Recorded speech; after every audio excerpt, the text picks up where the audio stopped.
Market है, market में कैसे लोग एक दूसरे को लूटते हैं प्रमाण के साथ, ये तुम धीरे धीरे समझोगे। तो बेसन का साबुन, नीम का साबुन, ये साबुन कुछ नहीं है, सब भुलावा है, बिल्कुल भ्रम। आपको लगा लो तो आप गोरे हो जाओ, काले हो जाओ, सांवले हो जाओ, पिंपल्स चले जाएं। अरे खाओ पियो, वो अंदर से होता है जो होता है। ये नहीं कि खूब कॉस्मेटिक लगा लो, हार्ड चीजें लगा लो, चेहरे का बिल्कुल वो बिगाड़ दो, है ना। तो सोचो कि हमारे पास 15,000 प्रजातियां हैं, उसका यूज हम नहीं कर रहे, तुलसी नहीं लगा रहे हैं, नीम नहीं लगा रहे, नीम का साबुन हम खरीद के ले आ रहे हैं, है ना, कितनी अच्छी बात है। मुल्तानी मिट्टी नहीं लगा रहे, मुल्तानी मिट्टी का क्रीम लगा रहे हैं, कॉस्मेटिक वाला। दूध, कच्चा दूध से चेहरा नहीं साफ कर ले रहे हैं, कच्चे दूध का क्रीम लगा रहे हैं। बालों को हम एक सिंपल सा क्लिंजर से साफ नहीं कर रहे हैं, पहले लोग मिट्टी से साफ करते थे बालों को, है ना। हालांकि चलो अशुद्ध हो गया, तो एक सिंपल सा कोई भी सस्ता सा क्लिंजर साफ कर लो, बस हो गया। ये नहीं कि इसमें प्रोटीन है, दूध घुस जाएगा और लंबा बाल कर देगा, कभी नहीं होगा। दूध पीने से लंबे बाल होते हैं, न कि लगाने से। चलो, इनमें से लगभग 8,000 जड़ी बूटियों का प्रयोग उपचार की विभिन्न प्रणालियों में लोक परंपरा सहित नियमित रूप से होता रहा है।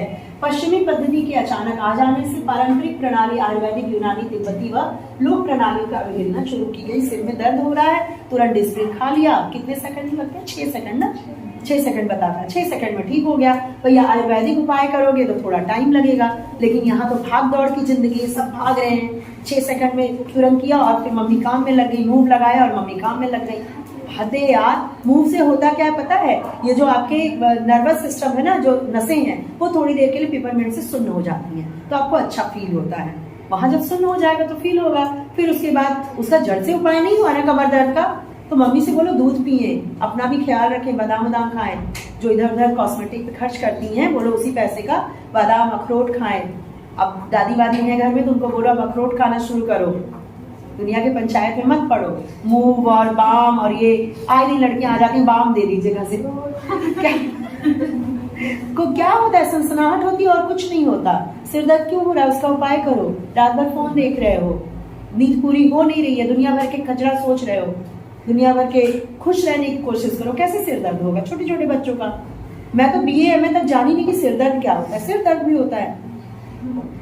चलो, मेरे कहने का मतलब बच्चा कि ये जो एलोपैथिक आ गया है, उससे परंपरागत चीजें जो थी आयुर्वेदिक, यूनानी, तिब्बती, जैसे होम्योपैथिक और यूनानी पद्धतियां, आयुर्वेदिक पद्धतियां, इनको हम लोगों ने पीछे धकेल दिया है। और इससे तो ठीक ही नहीं होता। इसलिए नहीं ठीक होता क्योंकि बचपन से तो तुम डिस्प्रिन खा रहे हो।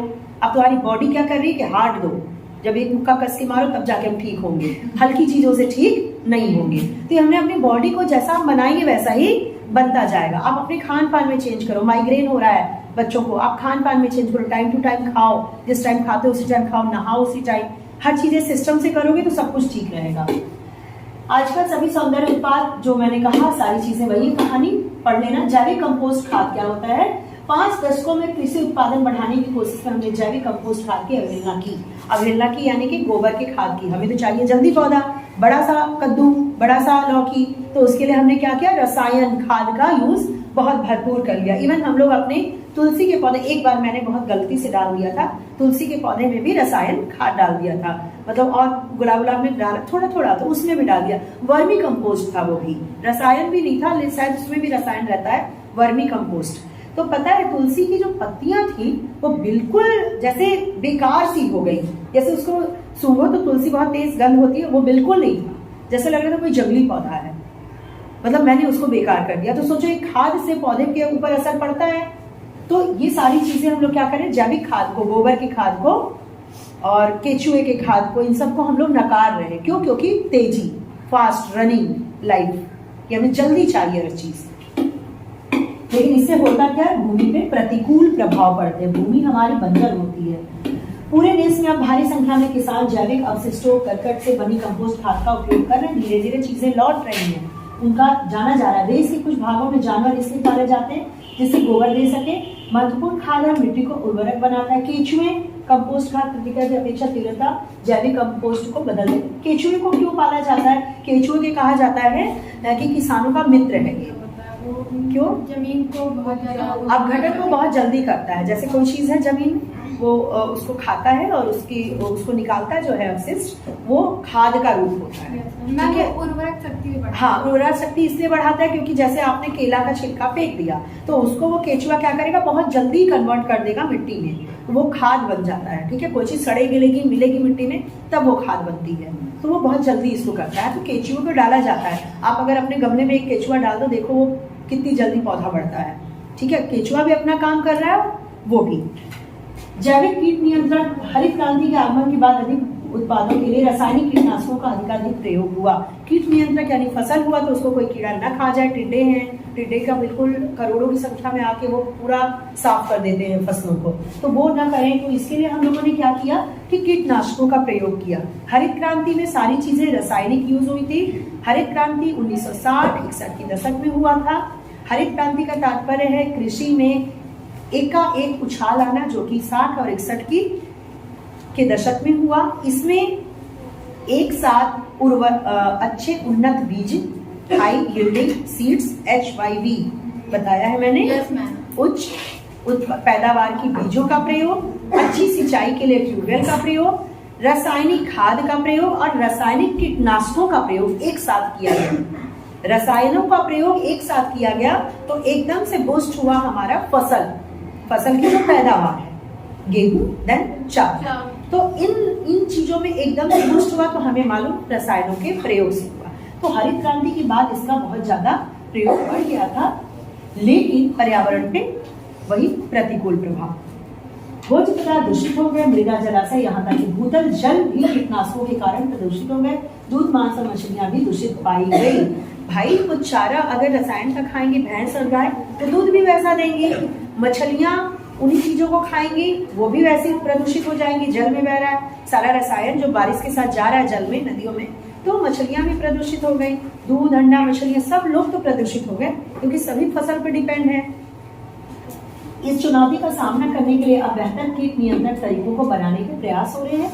इसमें एक मैंने पेपर में या कहीं पढ़ा था, वहां पे क्या किया जाता है कि बड़ा सा, जैसे इतना बड़ा सा बोर्ड जगह जगह लगाए जाते हैं और उस बोर्ड में चिपकने की कोई चीज रहती है, जैसे कीट आए तो उसमें चिपक जाए, फिर वो उड़ ना पाए। तो ये भी तरीका है। उनको पकड़ने के लिए जालियां ऐसे से फेरते हुए जाते हैं ना किसान वगैरह अपने खेतों में। इनमें से एक उपाय पौधों के उत्पाद पर आधारित कीटनाशकों का उपयोग है। पौधों के उत्पाद पे आधारित यानी हर्बल कीटनाशक, जैसे कि हम लोग मच्छर को भगाने के लिए नीम की पत्तियां जला देते हैं और गोबर का कुछ ऐसा बना के वैसा जला देते हैं, हर्बल चीजें, तो इसका यूज किया जा सकता है। नीम के पेड़ काफी उपयोगी। नीम से अनेक प्रकार के कीट नियंत्रण रसायन बनाए जाते हैं, उनका उपयोग हो रहा है। मिश्रित फसल एक ही भूमि पर लगातार कई वर्षों तक अलग अलग फसलों के उत्पादन से भी किसानों को लाभ पहुंचा है। मतलब ये फसल चक्र, जैसे कि आपने गेहूं बोया, उसके बाद आपने चना बो दिया, उसके बाद सरसों, बदल बदल के एक ही खेत में अगर हम बदल बदल के फसलों को बोते हैं और हम प्रॉपर जाने कि इस फसल में ये छूट रहा है जो कि उसको इसकी जरूरत है, ये कृषि वैज्ञानिक बताते हैं। अगर इस तरीके से किया जाए खेती तो कभी ज्यादा खाने की जरूरत ही ना पड़े।